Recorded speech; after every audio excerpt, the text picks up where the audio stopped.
Hey, Garey Gomez here from masteringrealestatephotography.com. In this video, I want to show you a short clip from my interview with a real estate agent here in Atlanta, Georgia from my tutorial series. Let's check that out. My name is Shannon Mikhaila, and I'm a real estate agent in Atlanta, Georgia.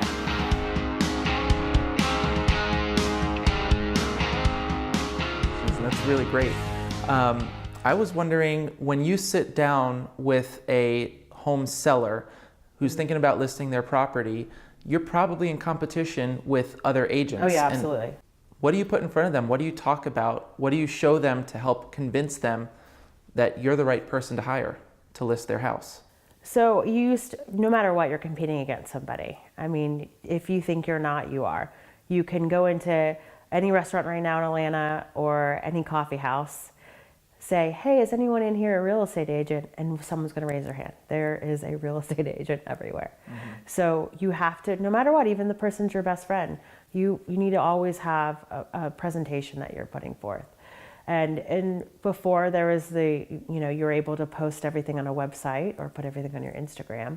You would also talk about all the auxiliary people that you have in your team. I have the best closing attorneys with the title insurance and landscape design work you need to be done. I have a landscape architect for that. And so you're actually part of my auxiliary team that I talk about. I'm like, the first couple of things I say when I have a listing, I'm like, here's my assistant and here's the best photographer in Atlanta. And that's the things that they want to see. So fortunately, I don't have to, some of the things I even show are the things that are on your website or your Instagram. And I go over the pricing with them because it's like, there's certain things you can change and there's certain you can't. And it's the condition of the property, the pricing, and the photos. And that's what people go after. So the photos are part of your brand. We talked yes. about that. The photos are a really big part of your strategy for winning listings.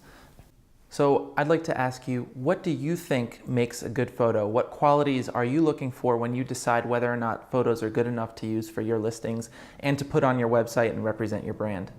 In an ideal photo situation, it's about the lighting and probably how simplified the room is. And that is a good thing about working with you is sometimes we have to edit, and as decluttered as I think the room is, it's not decluttered for the actual camera when we get in there. It's heavy with furniture on one side of the room and not the other. So focus on those things before you have the photo done. Considering that the photos are the first thing people see of a listing before they show up in person, how much of an impact do you think the quality of the photos has on maybe whether or not a potential buyer even goes to look at a property in person? It's really high. I mean, I have some clients that I know that the house is a good house and a fit for them, and they don't want to go see it. I have to prod them to go see the property because they don't like the photos. And first impressions are everything, right? Oh, absolutely. I mean, once you have that, it's going to make sure your goal is to have people come into the house. And you're going to have the most amount of people come into the house during the first week if you have the best photos. If you don't, you're wasting time. To see the rest of this interview, plus another interview with another real estate agent, and my entire workflow for shooting a real estate listing and editing efficiently with really great results, check out my tutorial series at masteringrealestatephotography.com.